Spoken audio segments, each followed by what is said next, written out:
ओम शांति। 17-12-21 की वाणी है। मीठे बच्चे, संगम युग पुरुषोत्तम युग है। यहाँ की पढ़ाई से 21 जन्मों के लिए तुम उत्तम से उत्तम पुरुष बन सकते हो। प्रश्न: आंतरिक खुशी में रहने के लिए कौन सा निश्चय पक्का होना चाहिए? उत्तर: पहला निश्चय चाहिए कि हम विश्व के मालिक थे, बहुत धनवान थे। हमने ही पूरे 84 जन्म लिए हैं। अब पापा हमको फिर से विश्व की बादशाही देने आए हैं। अभी हम त्रिकालदर्शी बने हैं। रचता बाप द्वारा रचना के आदि मध्य अंत को हमने जाना है। ऐसा निश्चय हो तब आंतरिक खुशी रहे। गीत: नयनहीन को राह दिखाओ प्रभु, दर दर ठोकर खाए। ओम शांति। बच्चों ने गीत की लाइन सुनी। अब बाबा आकर कितनी अच्छी राह बताते हैं पुरुषोत्तम बनने की। दुनिया में भी अनेक प्रकार के कॉलेज, यूनिवर्सिटीज है जहाँ भी पोजीशन के लिए पढ़ते हैं। फिर कोई क्लर्क, कोई मजिस्ट्रेट, कोई चीफ जस्टिस बनते हैं। पुरुष उत्तम पद पाते हैं, परंतु वह सब है कलयुग के लिए उत्तम पद। बाप आकर सतयुग के लिए उत्तम पद प्राप्त कराते हैं। यह है संगम युग। इसमें उत्तम से उत्तम बनना है। मनुष्य जो भी नॉलेज पढ़ते हैं वह उत्तम बनने के लिए। अब यह है रूहानी नॉलेज जो भविष्य के लिए है। यह संगम युग है, पुरुषोत्तम युग। चित्रों में जहाँ भी संगम युग है वहाँ पुरुषोत्तम जरूर लिखना चाहिए। हर एक चीज उत्तम बनाई जाती है। तुम जानते हो यह लक्ष्मी नारायण कितना पुरुषोत्तम है। उन्होंने जेवर, वस्त्र आदि कितने शोभनीक होते हैं। तो ऐसे चित्र बनाने चाहिए। बाबा तो डायरेक्शन ही देंगे। बच्चे तो शहरों में घूमते फिरते हैं। उन्हों को ही ध्यान में आना चाहिए कि कैसे कैसे शोभनीक आकर्षण वाले चित्र बनाएं जिससे भक्का अच्छा हो। बुद्धि में सारा दिन यह याद रहना चाहिए कि हम उत्तम से उत्तम पुरुष बन रहे हैं। कौन बनाते हैं? सबसे उत्तम बाप। तो ऊंच से ऊंच श्रीमत है एक बाप की, वह बाप ही बताते हैं। श्री का अर्थ है श्रेष्ठ। श्री का टाइटल सिर्फ देवताओं को ही दिया जाता है।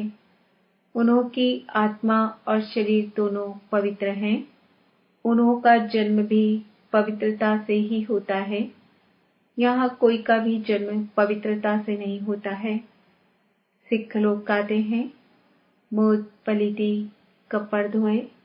बाबा आकर मूत पलीती कपड़ों की धुलाई करते हैं और उन्हों को मनुष्य से देवता बनाते हैं। देवता विकार से पैदा नहीं होते हैं, परंतु लोग समझते हैं विकार बिना दुनिया कैसे चलेगी। बाप समझाते हैं स्वर्ग में विष की पैदाइश होती नहीं। अभी तुम स्टूडेंट जानते हो कि हम आए हैं नर से नारायण बनने के लिए।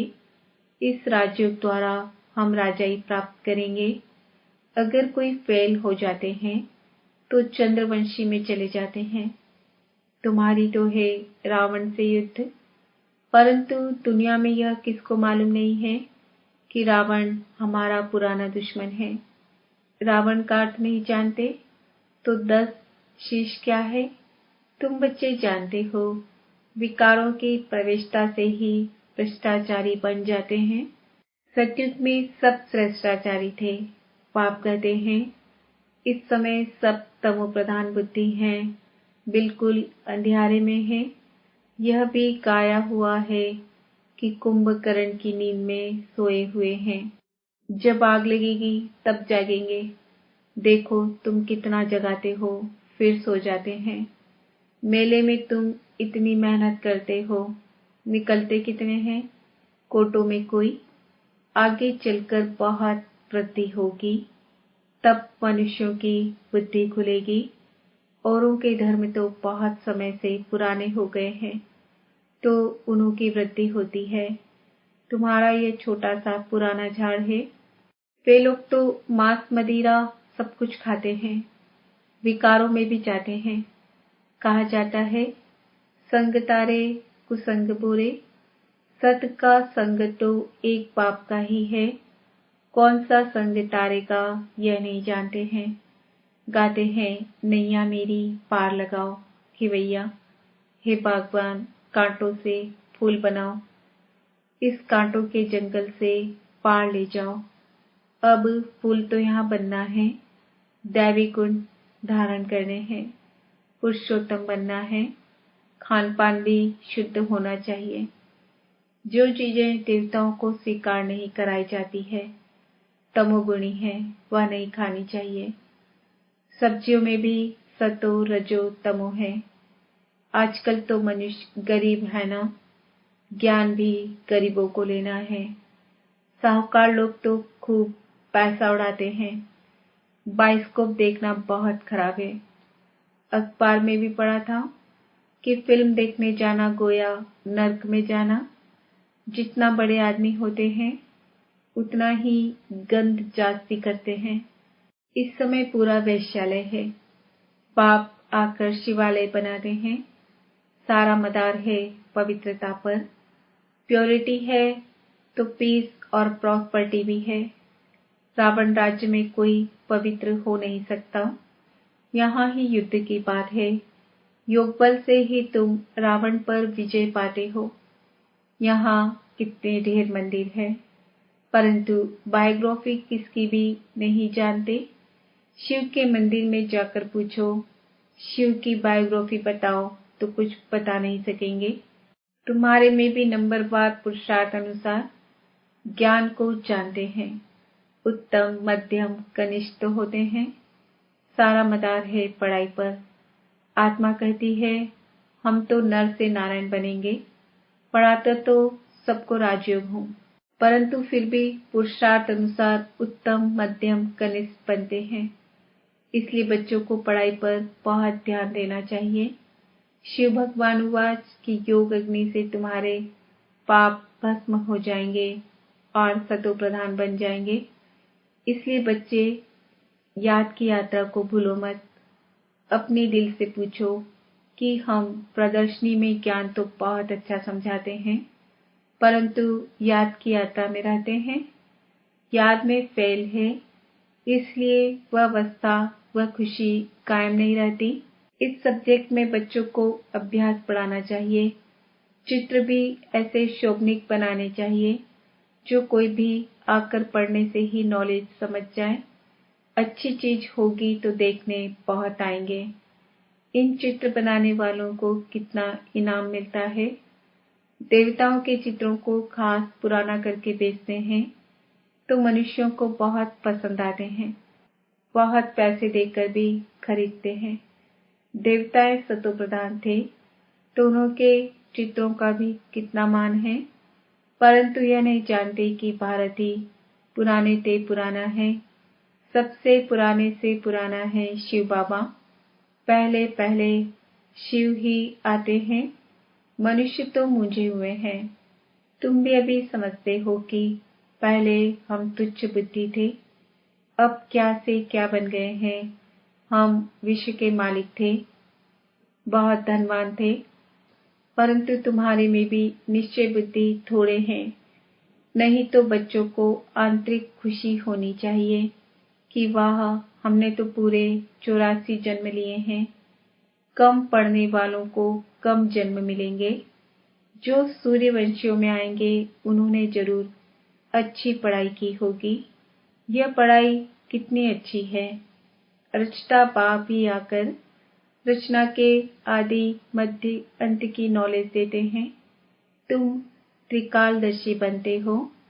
कोई से पूछो तुम त्रिकालदर्शी हो, तीनों ही कालों का तुमको ज्ञान है, तो कहेंगे यह सब कल्पना है। किसी एक ने कहा तो और भी कहते रहेंगे। अब तुम्हारी बुद्धि में सारा ज्ञान है और परमात्मा बाप है, यह भी तुम जानते हो। गीता में लिखा है कि परमात्मा का रूप तो हजारों सूर्य से भी तेजोमय है, परंतु ऐसा है नहीं। बाबा तो बिल्कुल शीतल है, बच्चों को भी आकर शीतल बनाते हैं। जैसे बाबा ज्योति बिंदु है, वैसे आत्मा भी ज्योति बिंदु है। जैसे फायरफ्लाई होता है, वह तो देखने में आता है, बाबा तो दिव्य दृष्टि बिना देखने में नहीं आता है। तुम जानते हो परमात्मा ज्ञान का सागर है, तुम बच्चे भी मास्टर ज्ञान का सागर बन रहे हो। आत्मा कितनी छोटी है, उनमें सारी नॉलेज भरी हुई है। आत्मा ही सुनती है, आत्मा ही धारण करती है, आत्मा ही शरीर द्वारा समझाती है। यह बातें कोई को भी समझाने आएंगी नहीं, तुम भी बाप द्वारा समझ और समझा सकते हो। परमपिता परमात्मा ही पतित पावन ज्ञान का सागर है। कृष्ण को पतित पावन व ज्ञान का सागर नहीं कर सकते हैं।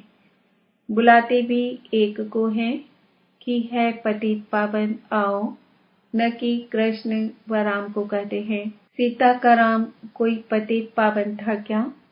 तुम सब भक्तियां हो, भगवान एक है। तुम सब ब्राइड्स हो, मैं तुम्हारा ब्राइडग्रूम हूँ। मैं आता हूँ तुम्हारा श्रृंगार कराने। सभी आत्माओं को मैं आकर भक्ति का फल भी देता हूँ। यह पढ़ाई कितनी बड़ी है, नर से नारायण बनाती है। कितना नशा होना चाहिए। बाप आए ही है अविनाशी ज्ञान रत्नों का दान देने। यह है अच्छे से अच्छा दान। शिव के आगे जाकर कहते हैं झोली भर दो। तुम्हारी बुद्धि में भी सारा ज्ञान है कि हम ही अब संगम पर हैं। हमको शिव बाबा विष्णुपुरी का मालिक बनाते हैं। अब हम ब्राह्मण हैं, फिर हम देवता बनेंगे, फिर क्षत्रिय वैश्य शूद्र बनेंगे। यह है हम सो हम का राज। मनुष्य कहते हैं आत्मा सो परमात्मा। बाप समझाते हैं हम सो पूज्य, हम सो पुजारी कैसे बनते हैं। सतो प्रधान सतो रजो तमो में कैसे आते हैं, इस राज को तुम ही जानते हो। यह धारणा करने की बातें हैं। इस पढ़ाई से कितनी बेहद की राजधानी स्थापन हो रही है। तुम पढ़ रहे हो भविष्य 21 जन्मों के लिए नंबर वार पुरुषार्थ अनुसार। कोई राजा, कोई रानी, कोई प्रजा जाकर बनेंगे। वहाँ सबको सुख ही सुख है। यहाँ तो कर्मों अनुसार दुख मिलता है। यह है ही दुखधाम, वह है सुखधाम। अब बाबा कहते हैं बच्चे, ऐसा कोई बुरा काम मत करो जिसकी सजा खानी पड़े। अगर फिर भी ऐसे कर्म करते हैं तो पद भी ऐसा मिलेगा। अगर अच्छी तरह पढ़ेंगे तो कल्प कल्पांतर की प्रारब्ध बन जाएगी। अभी यह ज्ञान है, फिर प्रायः लोप हो जाएगा। अभी तुम पुरुषार्थ नहीं करेंगे तो बहुत पछताएंगे। बाप कहते हैं दैवी गुण धारण करो, नहीं तो कर्म विकर्म हो जाएंगे। यहाँ सब मनुष्यों के कर्म विकर्म बनते हैं, यह तुम्हारे सिवाय कोई जानते ही नहीं। गीता का भगवान कब आया यह कोई बता न सके। कहते हैं द्वापर में आया। वेद शास्त्र बने ही द्वापर में हैं और द्वापर में ही आसुरी संप्रदाय हो गए। बच्चे कहते बाबा हमको इस पाप की दुनिया से ले चलो, गोया मौत मांगते हो। इसलिए उनको कालों का काल कहा जाता है। उन लोगों ने सिर्फ नाम रख दिया है अकाल तख्त, परंतु अर्थ कुछ नहीं समझते। जो बहुत ऊंच बनते हैं वही आकर नीचे भी गिरते हैं। तुम बच्चों को अब यह ज्ञान सारा समझ में आया है। यह बहुत वंडरफुल ज्ञान है। रचना के आदि मध्य अंत का ज्ञान कोई दे ना सके, नहीं तो निराकार को नॉलेजफुल कहने से फायदा ही क्या। जब तक वह आकर ज्ञान न देवे, सब आत्माएं निराकारी दुनिया से यहाँ आकर पाठ बजाती है।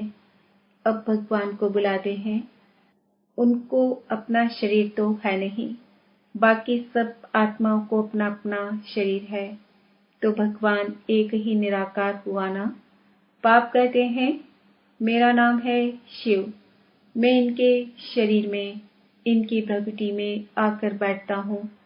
जैसे आत्मा ऑर्गन्स द्वारा पाठ करती है, वैसे बाबा भी इनके ऑर्गन्स द्वारा समझाते हैं।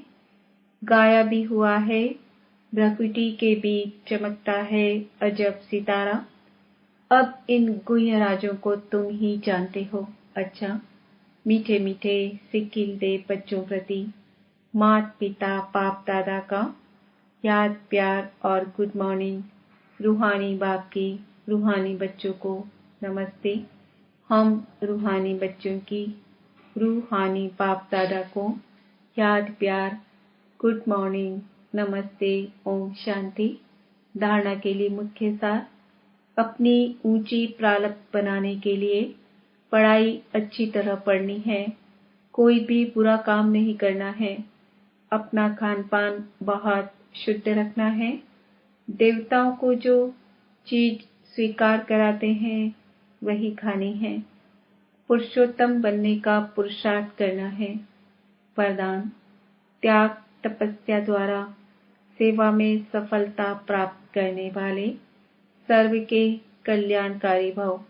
जैसे स्थूल अग्नि दूर से ही अपना अनुभव कराती है, ऐसे आपकी तपस्या और त्याग की झलक दूर से ही सर्व को आकर्षित करे। सेवाधारी के साथ साथ त्यागी तपस्वी मूर्त बनो, तब सेवा का प्रत्यक्ष फल दिखाई देगा। त्यागी अर्थात कोई भी पुराने संकल्प व संस्कार दिखाई न दे। तपस्वी अर्थात बुद्धि की स्मृति व दृष्टि से सिवाय आत्मिक स्वरूप के और कुछ भी दिखाई न दे। जो भी संकल्प उठे उसमें हर आत्मा का कल्याण समाया हुआ हो, तब कहेंगे सर्व के कल्याणकारी। स्लोगन, देह भान से पार जाने के लिए चित्र को न देख, चेतन और चरित्र को देखो। आज का स्वमान है, मैं आत्मा सर्व की कल्याणकारी हूँ। ओम शांति।